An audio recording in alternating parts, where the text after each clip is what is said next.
Montreal, Detroit, both battling for the top spot in the Atlantic. This is going to be a good game. Funny how that works. Funny how you set your expectations super high, and when it comes to being in practice, everything just plummets. Really thought this would be an all-timer. I mean, Montreal has beat Detroit 4 out of the last 5 times they've met. Montreal's been kind of firing on all cylinders despite being pretty beat up and having a ragtag roster currently in rotation. You probably already know the outcome. I'm going to recap the game, and then to spice things up a little bit, I thought we might take a look at the lineup and be realistic about who is going to be playing when Evans, Doc, and Laine return. Let's talk about it.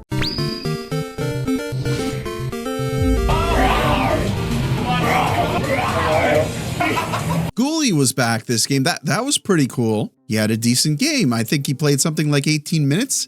That's pretty good for your first game back. 2 shots. I think he had 2 takeaways. And he was even for the night, which is better than most of the rest. Aside from, I believe, Arber Xhekaj, who, and I might as well get this over with right off the start, because I think I'll recap the game and then we'll transition into talking about what the lines are going to look like when all the guys are back. So Arber Xhekaj had another great night. Still not a trusted player though. He played 12 minutes and 34 seconds, 15 shifts, 2 shots, 1 block, 8 hits. And it was felt. I would say the best player of the game was Arber Xhekaj. At times he was paired with Kaiden Guhle. They were a good support team. They were moving around the puck really well, transitioning the game really well in the defensive zone. They played a physical game in their own zone, and Xhekaj even goes deep a couple of times this game, transitioning the puck offensively, and Xhekaj working his way in on the forecheck. Xhekaj also paired up with Hudson at times, and this is where the highlight of the night came for the Montreal Canadiens. That's it, the comfort. When Xhekaj lays the body on JT Compher. Compher gets into the zone, gets behind the net. Xhekaj says, screw this, and takes him out. This turns the puck over. Montreal then transitions into offensive play. On the very same shift, Demidov turns the puck over in the neutral zone, which is always awkward, throws Montreal for a loop. They need to get back quickly. Xhekaj hustles back, gets the stick on the puck, and again wipes the floor with Compher. Xhekaj leads the team with 107 hits. There's no doubt about it.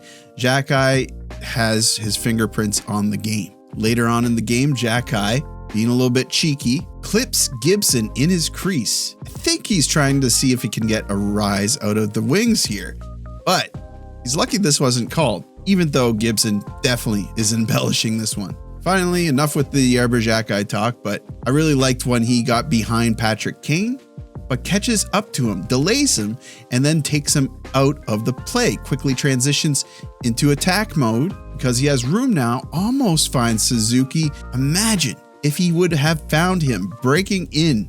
He would have looked like a genius here. So enough preamble, let's get into it. But first, I want to thank you so much for your support. The last few days, I think we had over 40,000 views. That's incredible. And I've been seeing your comments and a lot of really good suggestions down there, a lot of really good opinions about Brendan Gallagher specifically, a lot of really thoughtful responses to that video. Thank you so much. If you're not already a subscriber, please consider it. We would love to have you as part of the community. But if you're already a subscriber, don't worry about it. You can still help out. Hit that like button, hype the video, share it with friends, family, colleagues, your cousin, your cousin's cousin. So, on commence avec la formation de départ. We might as well. Nos attaquants, our forwards. We had Caulfield, Suzuki, Texier, Slavkovsky, Kapanen, Demidov, Bolduc, Deneau, Gallagher, Blais, Veleno, Beck. Nos défenseurs, our defensemen, Matheson, Dobson, Hudson, Carrier,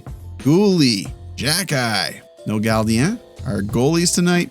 Fowler takes to the net, and Dobes is backing him up. I was going to say something about Fowler's game tonight, but we'll recap the game, and I think it'll come out naturally. So they drop the puck. First period, Montreal takes some really unfortunate penalties. Shots are low for Montreal. They spend, a significant time in their own zone. Still, a pretty even first period. A lot of back and forth. I think a lot of feeling each other out. Montreal was getting in and getting opportunities, but missing the net pretty often, which was kind of a theme for this game. Check this out. Shot goes wide. Weak one goes wide. Strike shoots, just missed the net. Anyway, the first period ends 6-4 in terms of shot, but tied at 0. Second period starts, and what a deflating way to go down 1-0 to Detroit. And get the pass by Caulfield, so he'll dump it in. Oh, look out! To the bound scores! Raymond cashes in off of a weird bounce. They're just dumping the puck in here, and it goes off the Zamboni door. Comes out in front of the net. Easy layup for Raymond. Stupid luck here. Just before this, Gallagher in the offensive zone misses an incredible opportunity in front of the net. The Wings manage to clear it, and yeah, that happens. A little bit further into the period, they go to break, they come back, and Montreal has a too many men penalty. We find this out, they take the face-off, and this happens. On that last play, there's a penalty to Montreal for too many men on the ice, so Detroit goes to the power play again here as Larkin scores. 2-0 for Detroit. Oof, that stings a little. Montreal didn't set up well here off the face-off. There wasn't enough urgency, but you got to hand it to Detroit. This is the one good goal that they get this game. They set up well here quickly, and they don't hesitate, which is a big problem with Montreal when they're on the power play. So that's going to do it for the second period. It comes to an end 14-12 in shots for Detroit, 2-0 for the Wings. This period, Canadiens were putting on pressure once again, but missing the net. And maybe not missing the net, missing the net as well, but missing opportunities in front of the net, not getting good wood on it, missing passes, just not being sharp. Third period starts, and DeBrincat's going to make this 3-0. Copp settles it down and hands it off for Kane. Try to roll it back over, and scores! This was a lousy one. This was a stinker. So Detroit is cracking the zone. Carrier motions to Kapanen and Slav that DeBrincat is on the other side of the ice. As Hudson, Carrier, and Demidov try to pinch the puck holders, I think it's Kane. Neither Slavkovsky or Kapanen take DeBrincat. Lazy play, gets over to DeBrincat, of course, and he beats Fowler, but I mean, he's in a dangerous spot. Yeah, he's going to beat Fowler. 3-0 for Detroit. I showed you the clip earlier of Xhekaj clipping Gibson, trying to get under the Red Wings' skin a little bit. Well, Kapanen tried to do that as well, but gets called. This is after Xhekaj kind of pulled his move. So I went back and forth on what I thought of this. I mean, Habs Twitter was going crazy saying that it was a soft call. And it was a soft call, but the hit was late here. And then he punches him, like gives him a little love tap on the cheek right in front of the referee. It was kind of like an insult to the referee, I guess. So you don't do this. You're going to get caught. Anyway, they didn't end up scoring on that power play, but Montreal really needed to be 5-on-5 at least to make things competitive at this point of the game, and it certainly didn't help taking the penalty here. So they pull Fowler pretty early. They maintain good pressure in the zone for a long time, missing some good opportunities, flubbing the puck a little bit, and then after some good offensive zone time, Nick Suzuki fumbles the puck and it gets sent back the other way, and Copp is going to net an empty netter. It's just for like basically the entire game, you're just hoping that they break the ice and get a goal so more could come, but there was no momentum for the Canadiens. They weren't shooting well. They weren't tight. They weren't playing with the amount of urgency that they should have in this game. And Detroit didn't look that good. This is the thing. I was watching this broadcast on Sportsnet. The talking heads were all coming out with their pieces, and you kind of have to dumb it down a little bit for the average viewer, I suppose. And they were saying, oh, wow, Gibson was great in net. He really stoned them. He really, put up a good game against Montreal. Nah, he didn't really. He had so many easy to handle shots. There were like 2 good opportunities that got through to him. There was a shot from Caulfield that went off his helmet, and then I think a shot from Bolduc right in front where he chose to go far side, but there was a bunch of open net kind of above the pad, below the glove type shot angle, whatever you want to call it. So yeah, unfortunate. It feels bad, man. This is kind of like a 4-point game, right? You can stop your opponent from getting 2 points and you can gain 2 points on them. And they totally blew it. Now, if Detroit loses tomorrow night, and Montreal wins, then it's leapfrog again. So just hoping that this was just a minor setback game. Maybe they were squeezing the stick too tightly in this one. I hope that's not the case. I hope that they weren't nervous. But like I said, Xhekaj played an amazing game. He even bailed Goalie out a couple of times. I wasn't able to find those clips. I think there's one clip in the first period where Goalie gets out of place. Xhekaj comes in on the guy that Goalie could have been watching, takes him out of the play, and the puck is turned around. Who else was really good? I think Fowler was really good. Those 4 goals, one of them really wasn't his fault. The other super wasn't his fault. Empty net, obviously. But yeah, he played a great game. The goals that got in, he wasn't given too much of an opportunity on them. After the game, he admitted that when the puck is dumped in like that, he's not going to go behind the net and retrieve it every single time, which is incorrect. Maybe he didn't know what he was saying in that moment and was just giving the reporter some sort of a response. But what he did on that dump in, you do that every time. And that never happens. That happens not even 1% of the time, 0.01% of the time. So hopefully you don't start seeing Fowler stop playing the puck. Keep playing the puck, Fowler. That you were doing the right thing. Nick Suzuki had a bad game. In the face-off circle, no good. And for being the captain and, wanting to, one of his best qualities is maybe he's not a huge voice with the media. Maybe he's a good voice in the locker room. I don't know. We're not in the locker room. But what I think he does incredibly is leads by example. Iron Man. He's out there setting the tone in a lot of these games. But this game, no, that was not him. And I thought it was kind of suiting that he was the one that coughed up the puck that led to the dagger at the end of the game. So I love Suzuki. He's my favorite player on the team, but he needs to be better. And is this right to say? He hasn't been the difference maker for a while now, where you think back to after Four Nations last season, man, he was the difference maker. Where can we find that again? Can you find that again, Suzuki? Real quick about Gallagher. I think that he played a serviceable game. He didn't play as good as he did the last few games. He did take a bad penalty as well, a bad high sticking penalty, which he's apt to do quite often. But wishing for a better game from Gallagher. He actually had a decent high opportunity shot as well. Oh, actually, no, he couldn't get good wood on it. That's what it was. He got tied up in front. But at least he's in front trying to get those shots. I think that segues well, talking about Gallagher segues well into talking about the future of the lineup. One eternity later. I had to think about this one. This is me coming back after editing the video and thinking about it. This is huge, guys. I'm going to make this quick. We could talk about this. Maybe I'm going to do a live sometime this week and we could talk about this more. But I don't even know if we have enough time to meet before a decision is going to be made. Let's jump in here. Goalie is back, obviously. Matheson, Noah Dobson, Lane Hudson, Carrier, Jaden Struble, Caden Gooley, Arber Xhekaj, Adam Engstrom, whatever. It's obvious. It's Matheson, Dobson, Hudson, Carrier, Gooley, and then same thing with Struble and Xhekaj. They're going to switch off, right? That's the defensive pairings. Pretty easy to guess on that one. Goaltenders. There's only 3 goaltenders. This is messy, but let's talk about this one next. Montembeault is climbing, trying to claw his way back. He strings a few more games together.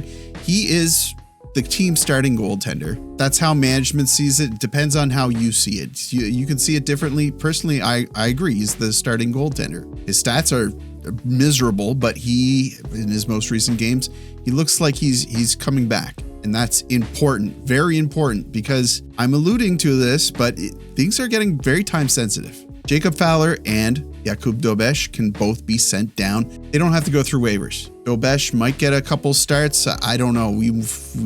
I don't know what's going to go on with that. I don't know if there's enough time. I really think that he's going to be started next time, unless a decision is made to move him down to Laval. Otherwise, I think that management might say, Fowler, you've been incredible. You've really impressed us, but I think we owe it to you to give you more time in the A. Allow you to bake a little bit longer, develop a little bit longer. I couldn't really see management doing that, and I can swallow it. I don't know if everyone in the fan base will love that, but I can see it happening. And I seriously do think somebody is getting sent down, or the other option, which I'll talk about in a minute here. Now the tough part, forwards.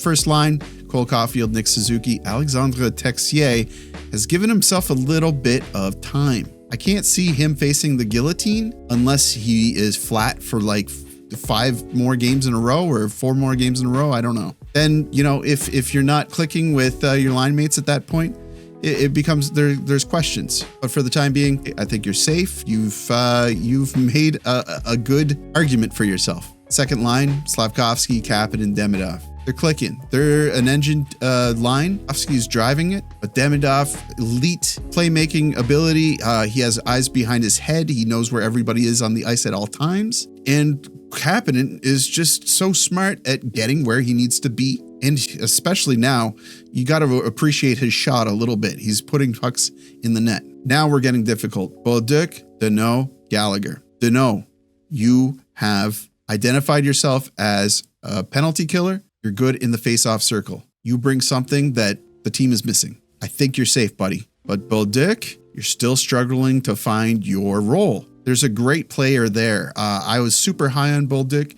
I thought he was going to come in and immediately add something to the team. And at the start, he did, but he hasn't been able to find that fire and the consistency. I thought this was our forward with edge. I thought that he was going to play a lot more of a physical game that opened up the ice a lot more for his teammates. And I'm just not seeing it. I hope that they can find a way to engage him, make that start working, but he's got to find his role quick. Brendan Gallagher, what can you say?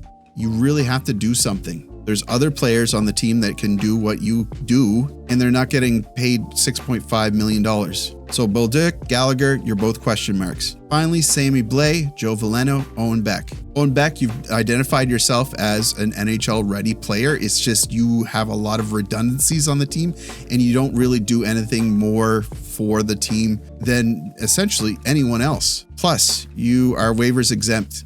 You're going to move, buddy. You're going to go back. It's the most obvious one. But with Veleno, the management team sees a lot of value in him because he does the penalty kill, because he does have some two-way sense, and he does bring a high level of compete. I mean, look what he did the other night, fending off those 3 defenders to get the puck to Texier in front of the net. He does have really good qualities. It's just, look at his stat line. He's like a minus whatever. And I realize that's, some of that is because of hard deployments and because he plays on the PK, but he's not getting points either. So like 4 points, I believe, 2 goals, 2 assists. I don't know what to say, but you are a question mark to me.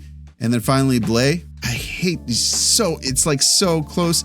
I think, you keep Blais over Gallagher unless Gallagher proves himself wrong. But this is rough, buddy, because Jake Evans is coming back. Kirby Dach is coming back. Patrick Laine is coming back. Josh Anderson is coming back at some point. So that's 4 spots. And in the players box, if everybody all comes back at once, Strubal's already absorbing one of those spots. One of the goaltenders is already absorbing one of those spots. There's 1 spot left. So this is mind-blowing. This is where I'm realizing they need to do something. Evans replaces Veleno. Laine or Dach replaces Beck. Josh Anderson, I guess you're pushing Sammy Blais out. And then Gallagher, Bolduc. If I had to guess, they'd probably want to avoid waiving Veleno, which is it blows my mind, but I think that they would. And poor Sammy Blais is going to get waived. Gallagher is going to sit or go in the press box. Bolduc might hang on, or it depends on when Anderson is back. Or, like I said, they tell Fowler or Dobes you're going back to the A. And then they can keep Bolduc, switch off Anderson and Bolduc every once in a while, maybe. I don't know. Or mind explosion, galaxy brain, push for a trade. And who that is or what that looks like, I don't know. I'm too tired. It's way later than I thought it would be by the time I would end this video. So we're going to have to put a pin in this one. Maybe I do a live soon. Maybe we talk in Discord because something big is going to happen and I feel it coming soon. Let me know what you think. That's going to do it for me, guys. Like the video, helps me out with search results or something like that. Subscribe if you're not already subscribed. I would love to have you. And as always, I will see you down in the comments.